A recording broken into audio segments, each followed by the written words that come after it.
Well, welcome back, Kittitas Valley Sports Talk fans. Eric Sorensen here with Luke Olson, episode 19 of the Kittitas Valley Sports Podcast. We have a little Austin Jenks rolling right now. Luke, how we doing today? Good. How you doing? I'm doing good. We started this without doing our homework on the number 19. It's a big number, too. It is. I don't know anybody that's number 19 off the top of my head. Edgar is number 11. That's embarrassing. That's so embarrassing. Number 19. Was it Johnny Unitas? There's someone big, 19. Number 19. We're going to do some Googling here while we talk. But if you guys remember last week, we were missing Luke here.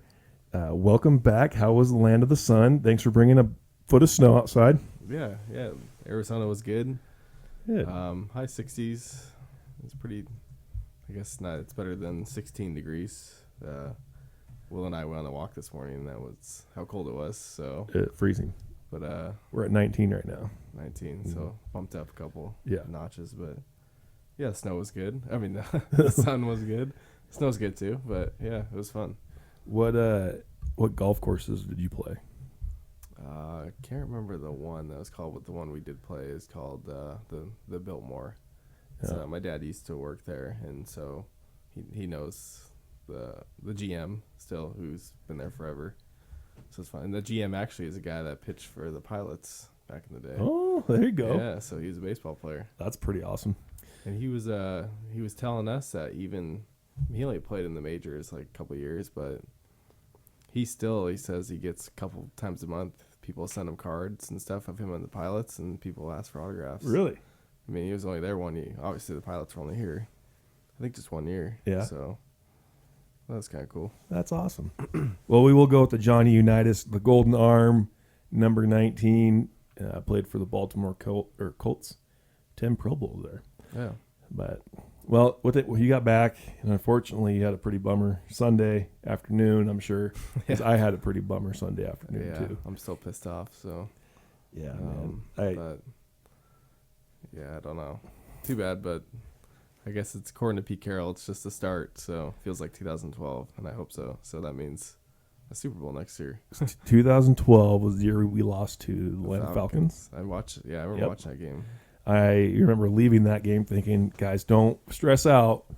The Seahawks are going to win a Super Bowl here next year. And they did. And I think this team's back and go draft a couple.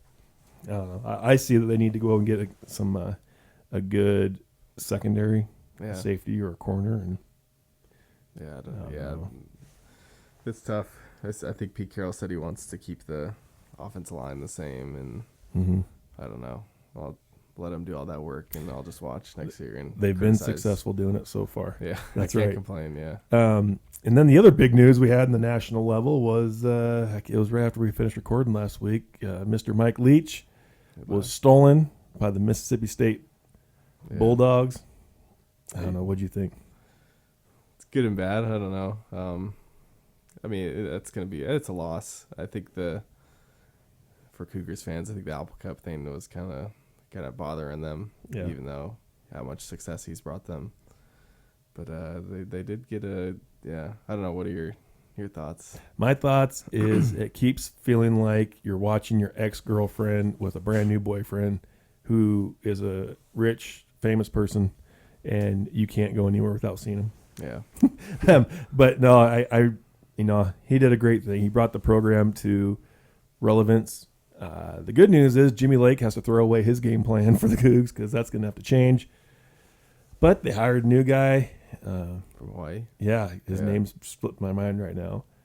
But he... Nick something? Yep, or? he's the head coach at Hawaii. So the run and shoot will Yeah. be in Pullman next year, run and shoot offense. Looks like they were second in pass attempts behind the Cougars in last year, but they had about 250 more rushing attempts. So Mr. Max Borghi should be pretty excited about next year. That's what I think he tweeted that, and then Nick, the coach, retweeted that today. Yeah, the one with Leach and the cowbell. Yeah, and then Borghi retweets saying, "I'm gonna run more." My excitement of running the ball more. So I think it was a good hire. I think I read their beat writer from Spokesman Review, kind of Theo Lawson, kind of put the 10 probably top candidates. I think he was like number one. Yeah. So It's a good pay raise for him. He was making like $600,000 in Hawaii. Yeah. That's an expensive place to live. Yeah. And now he's getting $3 million in Pullman. That's a pretty good So bump. And your living cost of living. I heard that I heard a few people ask, why would you leave Hawaii? Why would you ever leave coaching there? But then I heard a coach's comment from Hawaii say, well, we work out long hours. Football coaches work really long hours. You drive to work, and on your way to work, everybody's vacationing. Yeah. You get done with work, you're going home late at night, everybody's still vacationing, and you're not. Yeah. And plus the travel sucks. I guess your flights are guaranteed over 6 hours or more, probably. So. Really? Yeah. But, the good news about the pay cut, he's making about half of what Leach was making, and maybe that opens up some stipend for some assistant coaches, some defensive coaches, to go get a good D coordinator and get the Cougs rolling. Yeah, for sure. Yeah.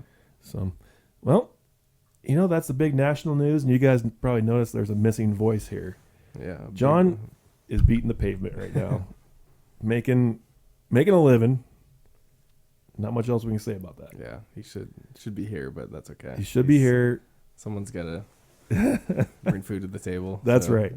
Partly, yeah. He doesn't know that we made some new kangaroo court rules. He is being called the court of the podcast. So be ready for that, John. And but I believe he's going to call us in here in a second, and we're going to get going on our scoreboard. Our guest today, you want to introduce the guest? Yep, our guest will be Ellensburg Volleyball coach Debbie Landrie, who's been there for at least, she's had 2 stints, I believe, at Ellensburg, but she's been here since 2013, and the volleyball team's been pretty dominant, so it'd be kind of interesting to see, have her talk about that and what it looks like next year for them after finishing runner-up at the 2A state championship. I was listening back to a past episode we did on the first one of the year with our highlights the last decade, and throughout our conversation, we didn't ever put that on the board. Well, I think Ellensburg's volleyball, we're making for it up now. They are being mentioned for the last team of the decade, and especially wrapping up the decade with a state championship appearance. And we'll be excited to talk to her. But we're going to take a quick break. We'll have a message from Fitterers Furniture, our great sponsor, quality furniture since 1896, I believe. I got a double 1896. Yeah. Go down, check them out. They're on Main Street.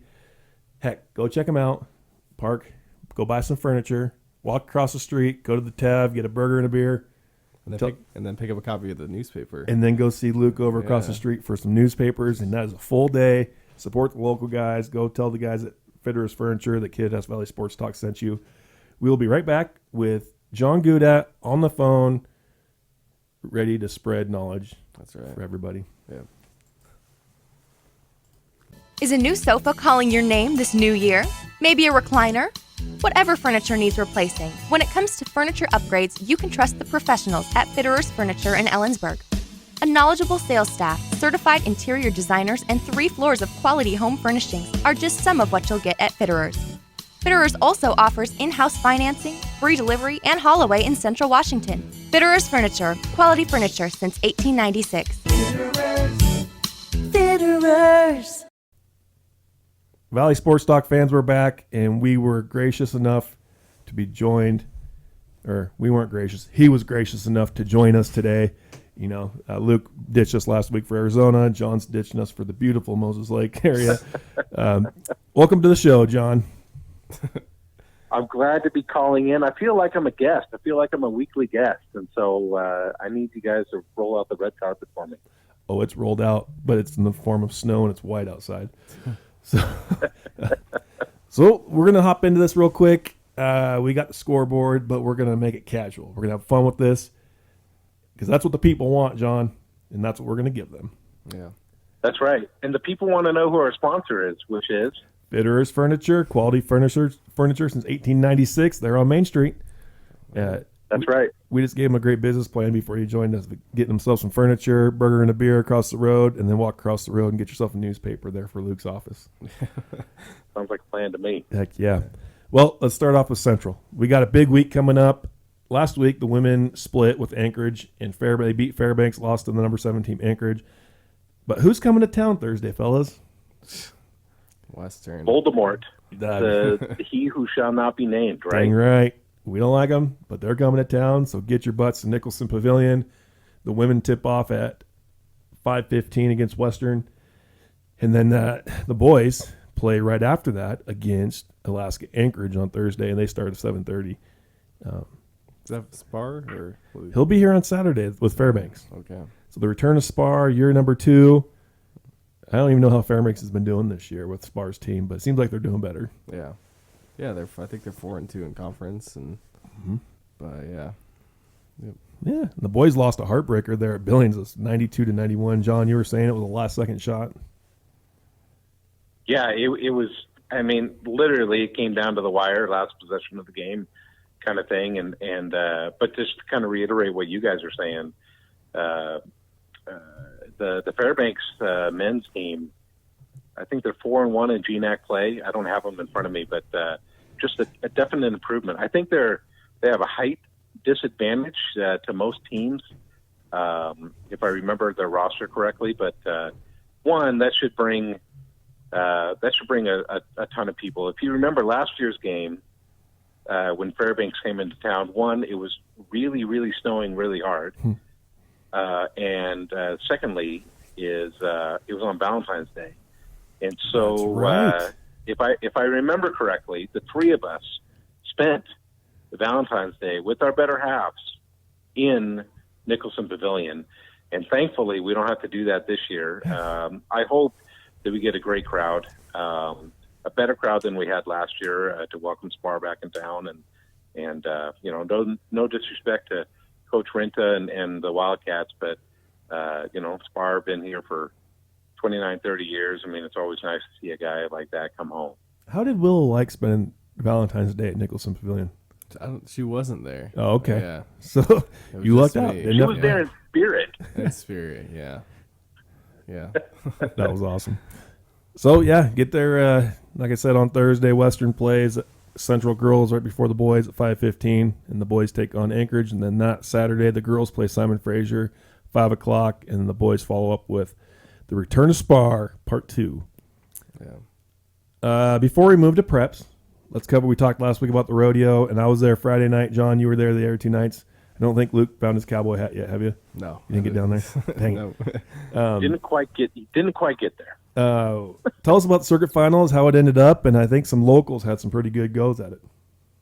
You know, we did. I mean, first things first that I want to say, like I said, I wasn't there on Friday because I was watching some Kittitas basketball, which we'll talk about here in a second. But I was there on Saturday and Sunday, and I'll tell you what, the attendance there at the circuit finals, since it's been back to the Sun Dome the last handful of years, been a little bit light, we'll just say. Mm-hmm.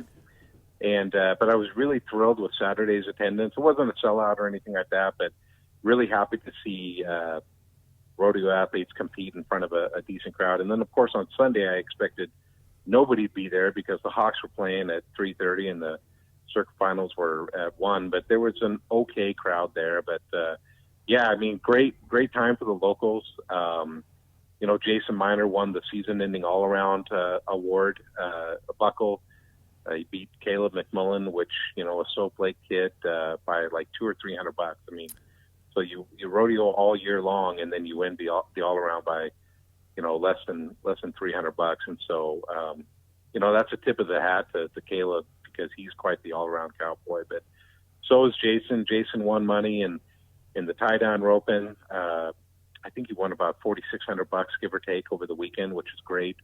The Miner brothers, they placed second in 2 rounds, and then they won the average in the team roping.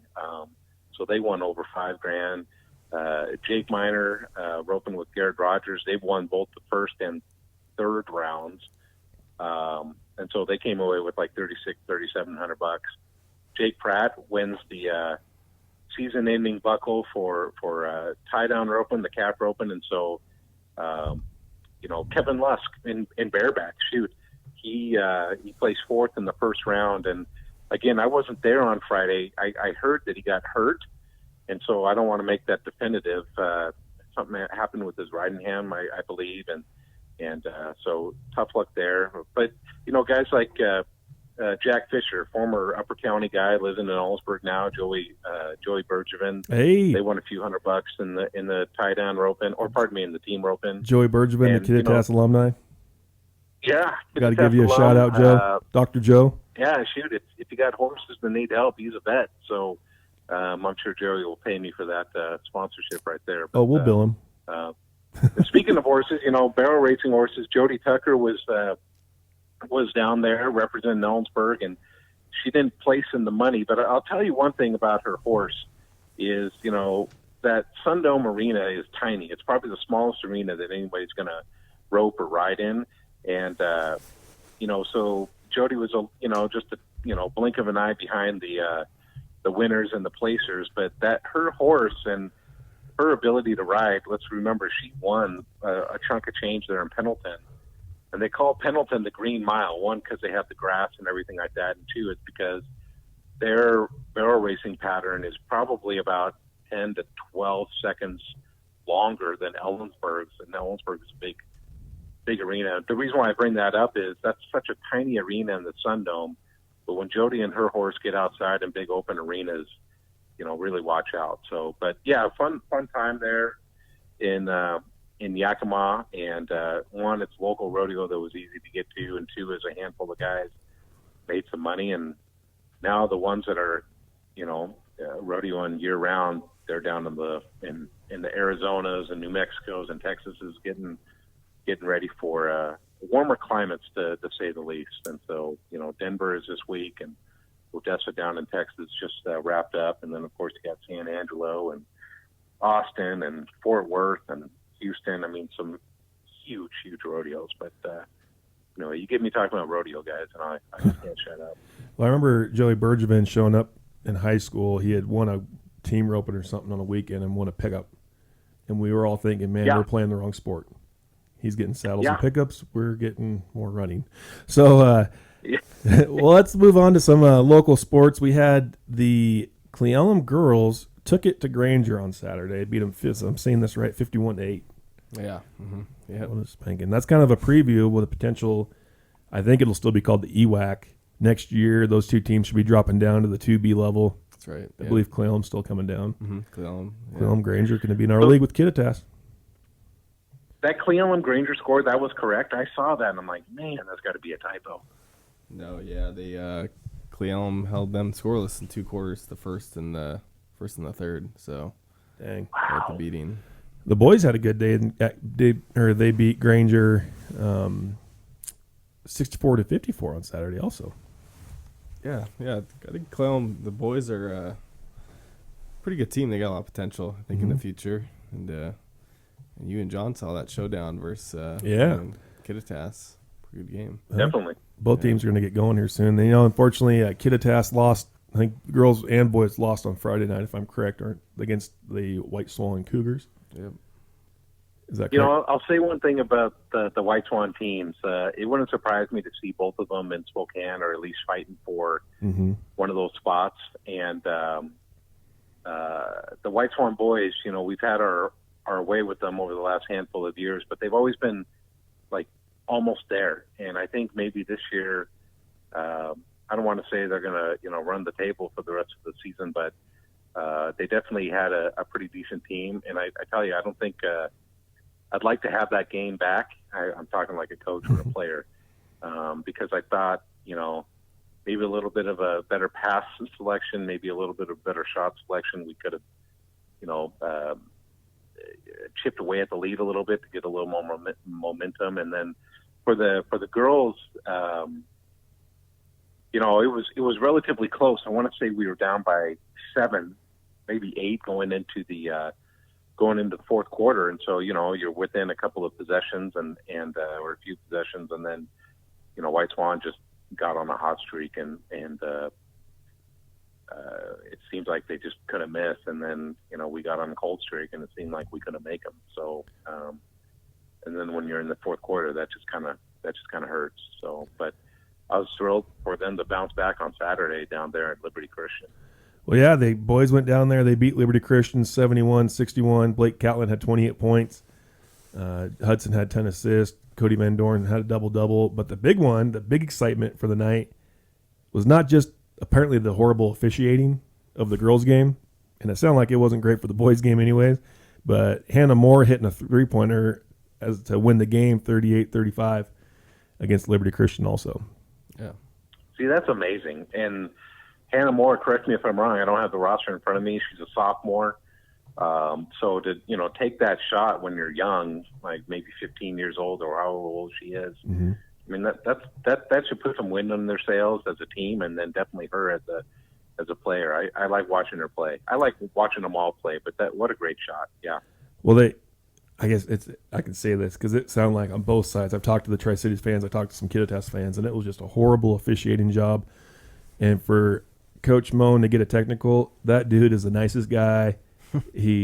I was shocked. I almost wanted to text him and congratulate him, saying, "Hey, man, all right." But it sounded like it was a homer job, but it can't even call it a homer job because it sounded like they were going screwing both teams. But I can say that because I'm a podcaster. I'm not in season yet. You can. Yeah, we're not going to get fined for it. We're not saying anything wrong. Come spring, I might change my tune.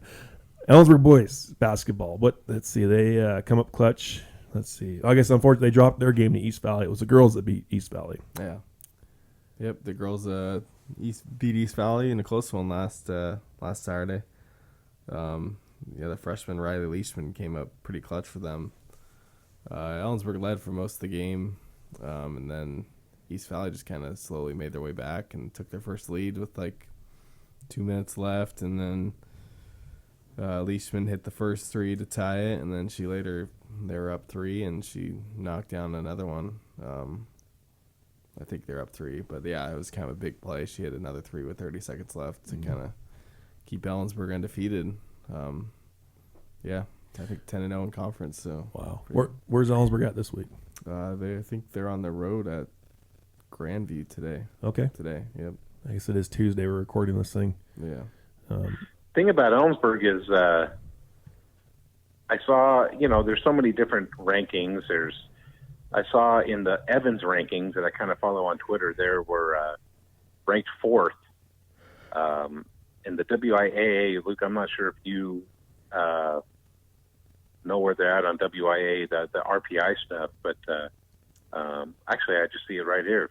They're second, behind Linden. They were one just a few weeks ago, but then Linden just jumped ahead of them. But yeah, and then there was another rankings. I saw Ellensburg was like fifth in the 2A. So I don't know what. When do they figure that out? Have they released the RPI rankings yet from the state? That's what. Yeah, John fifth. No, John. I think John's. Did you say they're second or? Yeah, Linden is number one. Ellensburg is number two, and Linden's got a pretty decent lead in terms of percentage points and winning percentage.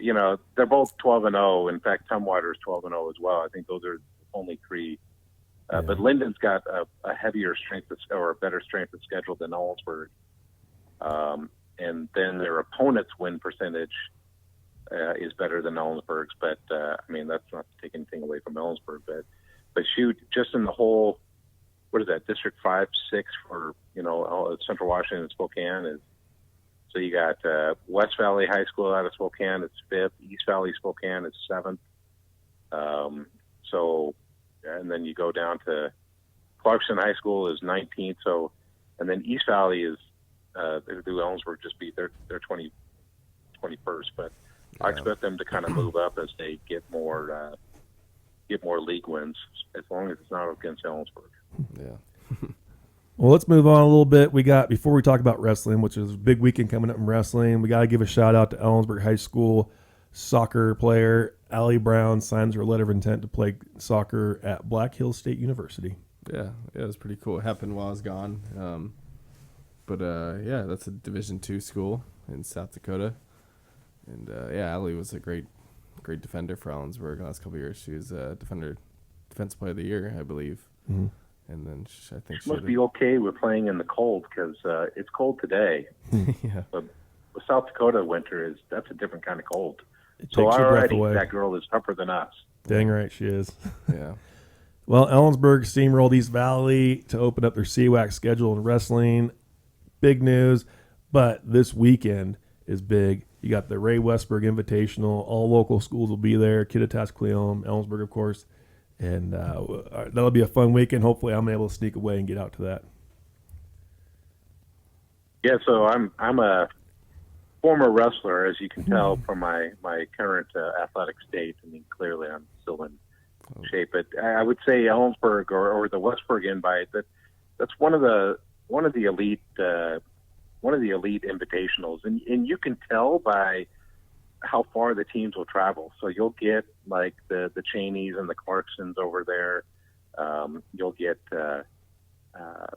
other West Side teams. I know that there's been teams from King and Pierce County, Thurston County making the trip over. So that just kind of shows you what kind of a tournament and what kind of talent that brings in. So these guys probably get tired of beating up on each other in the CWAC, but it's nice to have a new competition that you might not see until Mac Classic in the Tacoma Dome. So it's a fun tournament. I've covered it, and I know Luke, you have too, and so I'm thrilled to see the Kittitas and Cleon and Ellensburg will get to match up with each other.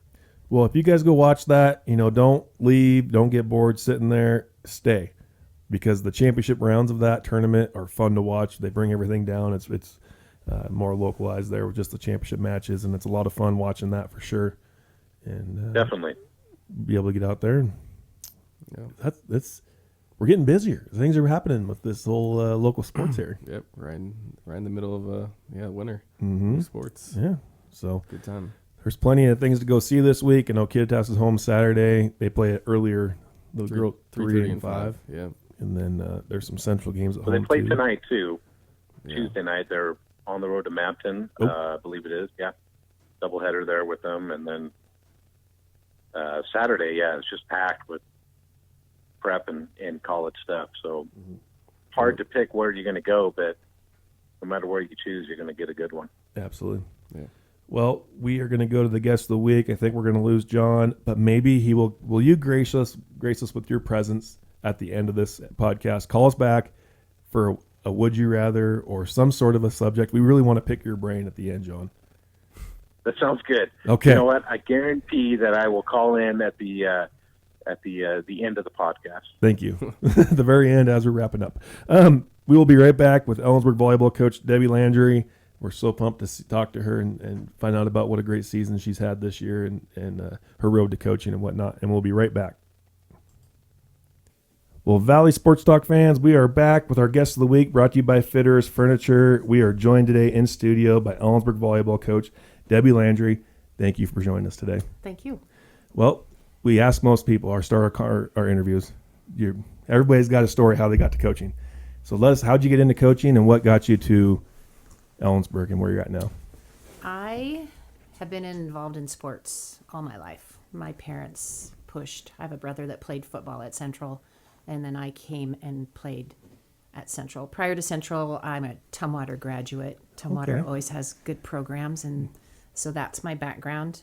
Played at Central for 4 years, and volleyball and softball were my two loves, but volleyball is the one that I wanted to progress with, and played in college and got my first teaching job in Ephrata, and had the head volleyball coach right off the bat, and I was there for 7 years before I came to Ellensburg. Okay. I guess it's probably pretty nice coming back to Central. You obviously coming to this town in Ellensburg. Were you excited to come back to Ellensburg? I was. Well, and when I first started in Ephrata, I was single. And then I got married. My husband's job was here, so I commuted from Ellensburg to Ephrata for 5 years. Oh, yeah. That was a lot of driving. So it was nice to come back and have your hometown and everything is in one spot. Oh, for sure. What year was Ephrata? What year did you start? Maybe not. A long time ago. Yeah. That's awesome. And so you were part of, I know you have Abby Harrell now. And didn't you coach Abby Harrell's mom as well? When I came to Ellensburg my first year, I was the JV coach, and Abby's mom was on the varsity team. Okay. So Chicky Tracy was the head coach for that group. And then the next year I took it over. Okay. And then there was a little break because then you came back and... I did. Yeah. I coached for 10 years, and then I took some time off, and then I came back. Tara Affalter was the head coach then, and I came back as her assistant. I went to a PE conference with Randy, and he twisted my arm to get back into coaching. So, and then I've stuck with it since then. Yeah. So 23 years, I think, of coaching. With Ellensburg or No, just overall? total. Yeah. Total. Yeah. You ever have aspirations of going to the next level? No. No, I'm good where I'm at. Yeah. No. So I mean, what's these past, I guess, 8 years been like with the program? I mean, I really didn't think I would come back in as a head coach. I figured I would finish my career out as an assistant. But then the situation came up and the position was there, and my husband and I talked a lot because, as you know, summers are shot. Yep. And you spend a lot of extra time. And so we had a good heart-to-heart on, what it would look like. Because if I was going to come back, I was going to do it all the way, which meant a lot of extra hours and camps and open gym and weight training and conditioning and all those things that make a great team. But I love the sport. And it's fun to teach elementary PE, and then I call it go with the big girls in the afternoon and be with them. So it takes a lot of time. There's some sacrifices at home, but yeah, it's well worth it in the long run. so you probably 2013. So some of these, you probably had some of these girls in PE that are any of them now on the team. Yes, yeah. That's awesome. Yeah. And mean- so then when they come through, I'm going, Valley View. So, yeah. And then I hear, too, at school, I'm on this club team and I'm on that club team. And so then I have lots of schedules to try to go at least watch one match while they're playing with their club teams. Yeah. Oh, that's awesome. That club volleyball, that's big. That's huge. Can you talk us through that a little bit? Or Yeah, club volleyball is big. And, I encourage my girls to be multi-sport athletes. But in all reality, if you want to be competitive at the state level, those girls have to put the extra time in. And that means parents devote a lot of extra time and money as well. Yeah. And Mario is another big key to the success of our program. Mario Andaya has been so generous with his time and what he does with the girls, not only the Ellensburg girls, the girls in the community. That's Cleellum and Kittitas and Sela and Yakima. He spends and devotes hours with the girls because he loves the sport too and wants to see the girls be successful. And he started up a club team, and that's where a lot of our girls are either Team Yakima or crew. And in this year, he's started one that the girls that are interested in going on and playing at the next level, they have to try out, and there's a lot of things that are required if they want to be on that team. So some of those girls are playing pretty much year-round. They maybe get August off, and that's about the sum of it. So he's coaching the crew. Some of it. There's lots of teams. There's 12 through 18, and I believe he's coaching the 16s this year. So that's a lot for him, especially with Exactly. the college. Exactly. Yeah. But that's how he gets out and starts seeing players that he wants to recruit. good too. recruiting too. That's right. Right. But he has been huge in developing a lot of the girls in the area. Yeah. And so you obviously had his daughter for 4 years. Yeah. And what was that like? He had Tia, and then I had Molly, his wife, as an assistant coach too. So that was pretty sweet. Tia, special young lady. People would just say, "Oh, she's so good," but they didn't realize the time the girl spent in the gym, and she worked out, and she probably had a ball in her hand by the time she could walk. But a special player. Very dedicated to improving her skills, and she knew what she wanted to do. She wanted a D1, college, and she worked for it. And then there's a lot of people that don't realize the time behind the scenes of what it takes to get to that level. Yeah.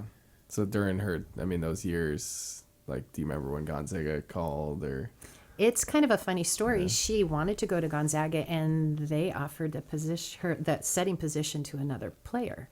Oh. And we had already committed to go to camp at Gonzaga. So there was kind of a Oh, Awkward. do we? It's a little awkward, Yeah. for sure. And I didn't know that until right before we went.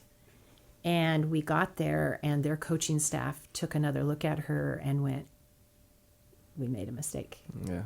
And came over and started talking to Tia and Molly. And Offered her then. not right then, Yeah. but they were figuring out how they were going to get her there. That's awesome. So it was, and Molly says probably the best $355 we ever spent. Dang right. So that was how it ended up. She wanted to go there, and she had some other offers, but she wanted to go to Gonzaga, and so luckily we went to camp there, and Worked out. yeah, it did.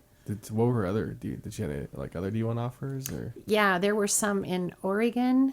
I think Montana. Oh, I can't remember all of them, but there were quite a few.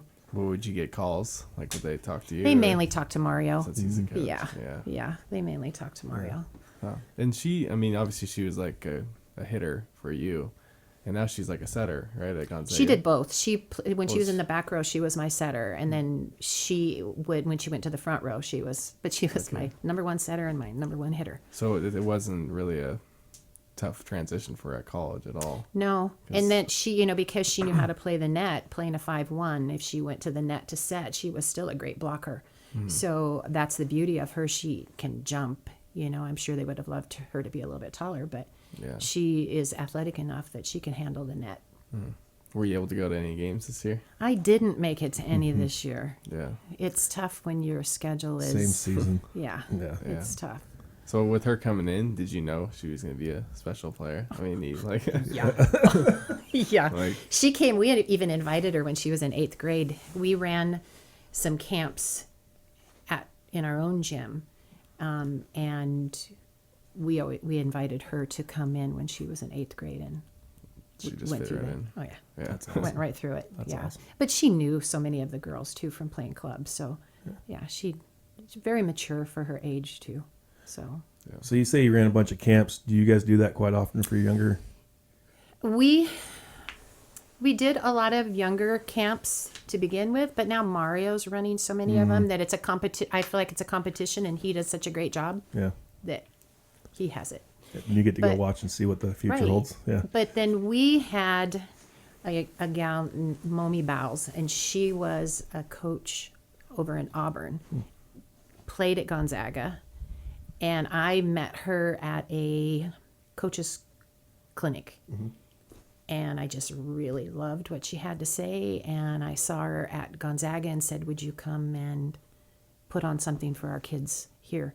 And I would have to say, meeting her and how she went about things changed the culture for our program. Huge. Right, yeah. Mario, great skill development, did so much for the girls, but Momi came in, and when I say change the culture, not like they were bad kids. And there was great skills, but there were things missing. In volleyball, there has to be a lot of talk on the court. My girls were quiet, and I couldn't get them to talk. And Momi came in the very first time she went to do a tournament or a camp for us, and she called me over. She says, "Okay, totally changing. It's not the skill, it's all the other parts that go with it." And so, it was just almost sometimes I'd have to, I don't hate to use the word punish, but there would be a consequence if you don't talk. I don't care how great you pass the ball. If you don't talk, then this is what you have to do. Yeah. And the seniors that I had this year, they were the beginning of that. And has changed over the last 4 years for sure on what is expected and how you play the game and how it should look beyond the skill. I'm going to have to pick your brain about that later because I cannot get my baseball players to talk. And even in a game like baseball, you need to be able to communicate. That's and when impressive. you're 6 girls on that small court, Absolutely. yeah, it Have to. was hard. Yeah. They were great kids and they supported each other, but they didn't want to say anything. They didn't want to talk. That's fun. That's not a problem anymore. No, it's good. It's good. Absolutely. Yeah. So what was this last season? What was it like? You had, I think, 9 seniors. 8 seniors. 8 seniors. I mean, you guys made a pretty good run. I mean, was that something you guys expected of yourself to go deep and get back? You know, there? I think a lot of people were wondering, Tia's gone. You know, what's Ellensburg going to look like? Because I don't know how many times I heard, yeah, Tia beat us.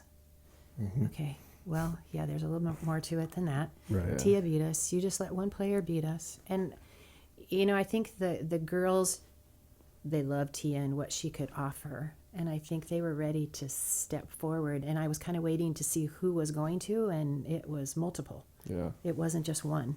Because every match, there'd be a different person that had the highest stats. Yeah. So, but then towards the end, Reagan was a beast Yeah. hitting at the net. But She's got 10 more years. yeah. But yeah, they all stepped forward. They wanted it.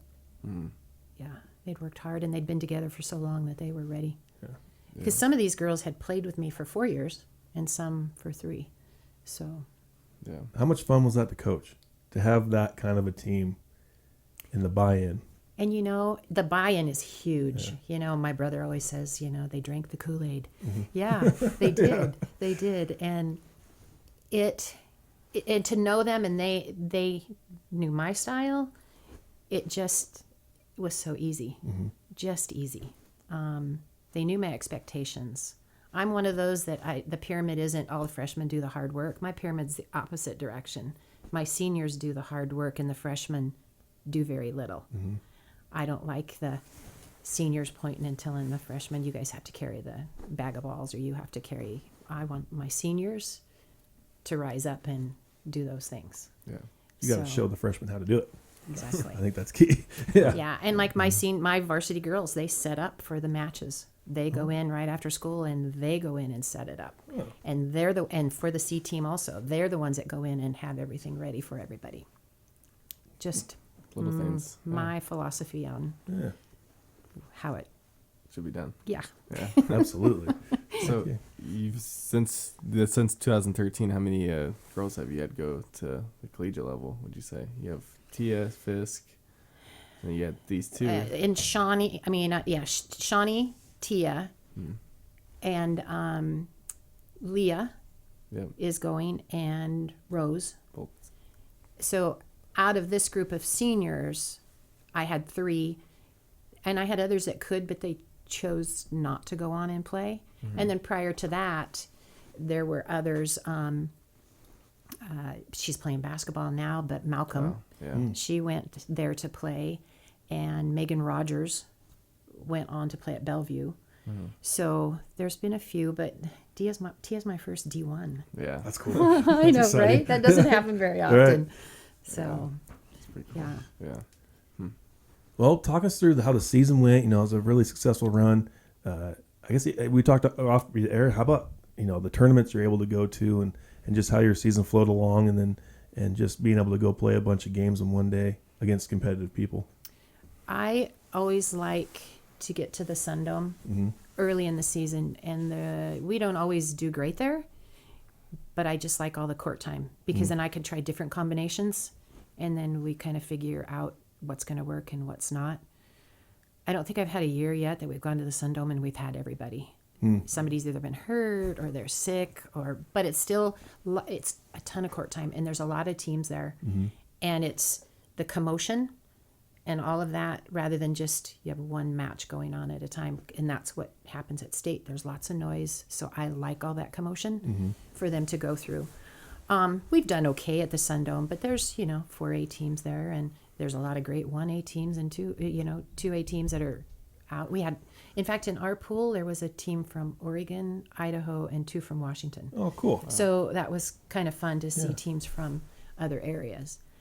And then West Valley, I think last year they were so good, and it was kind of scary to play them, but it was okay. And this year we just didn't play great against them. We took one set, and we should have done more, but it was just one of those off days. And it used to be that if you can make it through the CWAC and make it to state, you generally will place and do well. And I know SELA always gives us a match. Grandview used to, Prosser does. and so it's just nice to have that competitiveness in your own league. This year it wasn't quite as competitive as it has been in the past. SELA is always there. And then not quite mid-season, but a little bit after, we either go to Olympia to a tournament or to Burlington Edison. And that's where we get to see the good teams from the other side.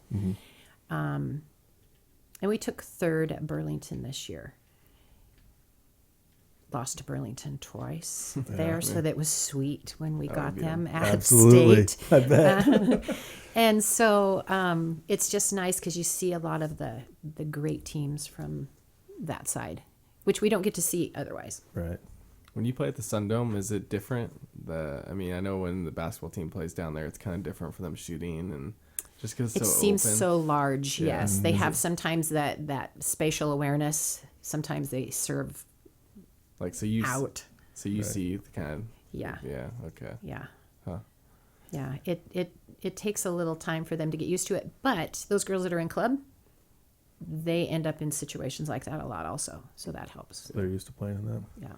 So were you pretty pumped when you heard that state was going to be? I'm sure you were at Central. Well, actually, Yeah. I think we They talked were about the girls were not excited about it. Yeah? No. but you made up for it. Yeah, we did. Yes. Right. We have a great supporting community and student body. And, but the fun part for the girls to go to state on the other side is hotel and all the fun things that we try to make it an event. And so they were worried that with it being here in Ellensburg, it was going to be boring. But we ended up that it was pretty fun. Yeah. We rented a house at Suncadia, and the parents pitched in and paid for that. And then we had a big kitchen, so we were able to cook our own food and do things. So it made it an event. Okay. I loved the facility and how it was set up. At St. Martin's, there's 3 courts going at a time, so the days aren't quite as long. Here, there's only 2 courts, so it was a longer day. Yeah. But it was great. Wasn't this a Friday night? It was delayed. I was getting worried because we have a deadline. I was like, yes. Yeah, we were waiting, and then ours took ours took longer. There were teams just cheering to get it over because there was another match after us. So yeah, 1 court was ahead of schedule, and 1 court was behind. Yeah. I can't remember. I think it was Liskey's mom put a video on Facebook, and when you guys arrived on, was it Thursday or Friday morning for your first Friday match? It was 6 in the morning. Yeah. And it was it was a volleyball Hoosiers scene. It was awesome. Fire trucks, school bus, and the rest of your crowd behind you. And I thought, how cool. Yeah. That's got to be, the girls, how do they not get excited to play? And they do. And, last year, the fire trucks escorted us out of town. Sweet. Yeah. But this one was kind of fun coming in because they were thinking, okay, how do we do this? But yeah, Ryan Liskey organized that. That's awesome. Yeah. Talk us through the state tournament and how it went and kind of the ride of that whole weekend. Well, going in as a number 1 seed is a huge benefit. So to get through your district tournament and end up number 1, you generally get an easier match right off the bat. And so coming out number 1 was huge. And so we did have an easier match. Not that any of them are easy. Everybody's deserving to be there, but at least you're not playing a Ridgefield right off the bat. Right.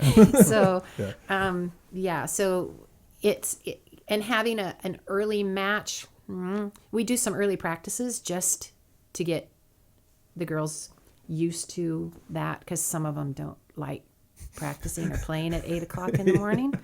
So we do run practices so that we can be successful at that time in the morning. And then we had a huge long break, and then we came back to play again. And that was Tumwater. Yeah. Was that nice to beat them? I felt a little bad for a little bit. I know their AD, and I went over and I said, well, I kind of feel a little bad. No, I don't. Yeah. Not really. Not really. Yeah. But, you do root for your alma mater. But, and I knew some of those girls, too, from when we did the tournaments at Central. And, from that. But it was nice. And the beauty of, too, the house we rented had a big screen TV. Oh. and we videoed Tumwater's match. Okay. Yeah. We went back and studied the match, and we were prepared to come, and we knew what we needed to do when we got there. Awesome. And we'd already seen Burlington the next morning, so we knew who their hitter was, how they ran their program. And the girls played tight that first set, and we lost it. And that's when I said afterwards, I don't know what you're afraid of, because we've played teams that are just as good, if not better. So just pretend it's Sela on the other side and go out and play, and that's what they did. And then came Ridgefield. So, what was... They're a little bit. They were huge. Yeah. What were you telling your team and before? Well, Because they had like 3 girls, like 6'2", 6'3". 6'1", jumping. They hit over the top of our block. We were outmatched at the net. But what I love about this group of girls, they never give up. They never gave up in any match. And for them, they finally came back and won the third one. And I was just glad they did that. And there were some girls taking, digs off their head. And, it was just, it was tough. We just couldn't shut them down at the net. Just couldn't do it. Yeah, their outside hitter ate us up. Yeah. Was there anything you would do differently, or is there just like nothing? It's just... There's really, I had my best girls up against them, and Yeah. they're good. Yeah. Flat out, they're just good. Yeah. And I can't say that we played awful. It's just, we just didn't match up well. I would have rather played Washington. We played them if Washington would have knocked them off, we could have had a state title. Yeah. Because we played Washington at Burlington and beat them there. We would have matched up better to them. There, I don't think there was anybody that matched up to Ridgefield. They're just kind of one of those teams. They're big and they're good. Yeah. Yeah. Well, I think that wraps up unless you got any more questions for No, us. I'm good. Yeah. Well, we really appreciate you joining us Sure. today, and congratulations on a great season. And Thank you. Good luck this off season and getting ready for next fall. Yeah, they're already starting. Good. Club's underway. All right. So, all right. Thank you. Yeah. We'll be right back. I believe John calls us back, and we will be with our scoreboard here in just a minute. We can. All right, Valley Sports Talk fans, we are back after a fun interview with Coach Debbie Landrie, but now it's time for Would You Rather. We were trying to organize this thing a little bit, and we came up with a solution. No organization is best. And John called us back, Luke. Yeah, he did. So he's on the line now? Back. He's back. Okay, we didn't hang up on him yet. It's so good. I'm going to start this off. If they had given you the option, would you rather have been suspended for a year or fired? You guys know what I'm referring to. Suspended for a year or fired. This is not related to the Houston thing, right? That's absolutely the Houston thing. I don't know. I'll let John go ahead, or unless he's still thinking. I'd probably just... What was the question? I'm calling in, so I'm breaking up on you guys. Okay, so would you rather have been just suspended only, or just had them fired or suspended for 1 full year, can't do anything, no pay, or just fire you right away with no suspension? Well, this is really embarrassing because I still can't hear you. So move on from me, and I'll try to move on to something closer to a window so I have better reception. Sorry, guys. What would you do, Luke? Man, I don't know. Maybe I'd just get fired right away. Are you guaranteed? So you just try to find another job? If you don't get the suspension. Yeah, I agree. Because if you guys don't follow that, the Houston Astros got busted for stealing signs, but not just stealing signs. They were doing it with cameras and radio in, and the guy would beat the trash can to give out a signal. So if 1 hit on the trash can was a fastball, 2 was a changeup, 3 curve. Jeez, yeah. And, don't get me wrong, stealing signs is a part of baseball. That's what happens. Yeah. But when you take it to the level, part of baseball? It's a part of baseball, yes. But when you take it to the level, at what point does it become unethical? When you start using technology, Yeah. when you start using TVs and radios. Okay. Yeah. Guys steal signs all the time, and it's up to us to make sure that we have the catcher knows that we change signs up, whether it's the second sign, first sign, third sign. And if you're going to just give a guy the sign, that's one thing. But when you start zooming in a camera and from center field and hitting trash cans and stuff from the dugout and having a guy radio in that's too far. Yeah. Okay, so if it's just good strategy, okay, I get that. Are there coaches that disagree? Like you say, stealing signs bar to baseball as long as it just keeps the human element. Mm-hmm. But are there coaches that disagree at that as well? I'm sure there is, but the Major League Baseball, everybody was doing it, but Major League Baseball sent out a letter. If I'm correct I remember reading or heard this correct, but MLB sent out a letter to all the big league teams saying stop it, and the Boston Red Sox and the Houston Astros were the only ones that didn't stop. They just moved their video guy further towards the clubhouse, and then radios they could go further. Okay. But we're off the subject of would you rather. That's my bad. So, John, would you rather get suspended or fired? Well, I mean, if I'm on the tail end of my career, I'll get fired and just ride off into the sunset with my money. Mm-hmm. But I mean, realistically, I just want to get suspended because you can get reinstated. Right. Yeah. I think this is almost as bad as Pete Rose. I think Pete Rose should be in the Hall of Fame over this one anyways. Anyway, sorry. We'll move on to some more. He should be in the Hall of Fame. He should be in the Hall of Fame. All right. That's Would you another rather? one. I'm sorry. We're going to stay off track. Mm-hmm. You brought it up. That guy needs to be in the Hall of Fame. Yeah. It just, I mean, maybe don't even, maybe he's not a Hall of Fame as a manager, obviously, but nobody, I mean, there's very few in that generation or ever in the history of baseball that has had the level of success and intensity as Pete Rose. That guy needs to be in the Hall, and I can't believe it's still been, 30 years or whatever since they declared him ineligible. That's just pathetic. Unfortunately, Sorry, he's not going to make it. We're on a tangent. He's not going to make it while he's alive. I bet he'll get it after he passes away. He's not going to make it now, which is too bad. Yeah. All right. Would you rather, Luke? You had some good ones. Okay. Would you rather, let's see, win 50,000 or let your best friend win 500,000, $500,000? Phew, John, go. Would you hope that he would share? They're supposed to be this tough.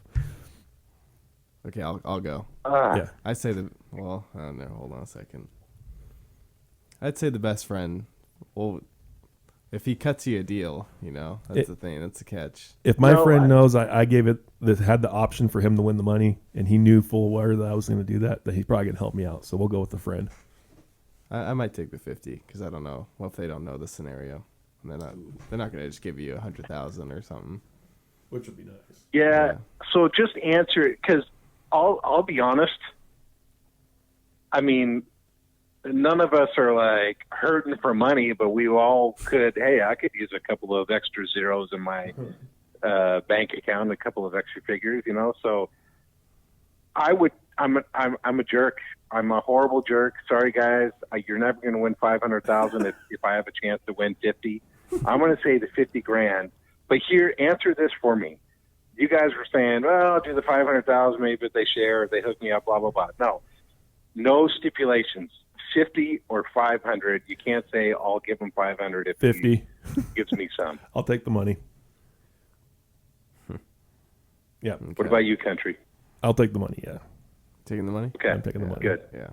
Now, I'll buy you dinner, and I expect you to buy me dinner. but Absolutely. I'm taking the 50 all day long. Because if our wives, and for you, Luke, if your wonderful fiance knew that you gave up 50 grand because you're a really good friend, that means we're horrible husbands. I'd be moving in with you. That's right. Yeah. And we'd have 50 grand to pay for it. Yeah. Absolutely. All right, John, what's your would you rather? Well, I had like a New Year's resolution one, but Luke, do your the food candy one. Let's do that one. Would you rather have no candy on Halloween or no turkey on Thanksgiving? No candy. Really? Yeah, I think I'm going no candy too. No candy. That was easy. Yeah. Meat is special to me. Any sort of meat is special to me. So Well, and no turkey on Thanksgiving is really un-American. What's that? No turkey on Thanksgiving is just un-American. Yeah. Oh yeah. Well, I mean, why don't we just let the terrorists win by not eating turkey? Yeah, I agree. I'm trying to think of a would you rather, but I just can't articulate the idea that I have in my head. So, Okay, would you rather watch a Friday night barn burner, amazing basketball game in a gym, or would you rather watch on a beautiful spring day or even a beautiful summer night a walk-off home run and just a baseball game that's gone back and forth and just on the edge of your seat all night, all 7 innings? The latter, yeah. Mm-hmm. Yep. What about you, John?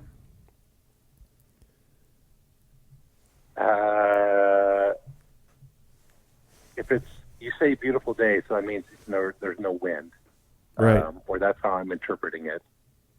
You know, for intensity, I'll take the basketball game. For family enjoyment, just watching a great game and being outside, I'm not answering it straight. I'll take them both. Okay. I'm taking them both. I'd love both too. Well, we got time for one more. Producer hat's going on. We got to wrap this thing up. Who wants the last one? I'll take it. Okay. All right.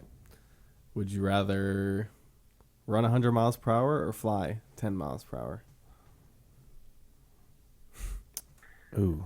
Run. I'd run 100 miles an hour. Really? Yeah. Less chance of falling So down, you can crashing. get to Seattle in under two hours. Oh, a quick little jaunt.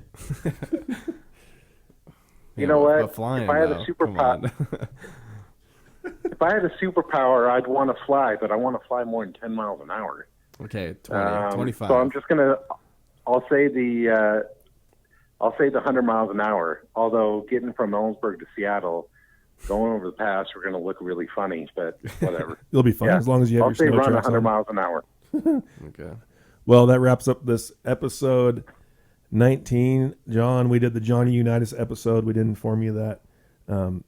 But Let's not forget, I thought it was Edgar's number. yeah, Luke is getting called to literally- kangaroo court because he said Edgar on episode 19. He has a funky number. Number 19. 11. Yeah. Anyways, What is his number? 11. In my head, I thought it was 19 for some odd reason. That second, but But that's Johnny U, right? Johnny That's right, Unitas? baby. yeah. Okay. A golden arm.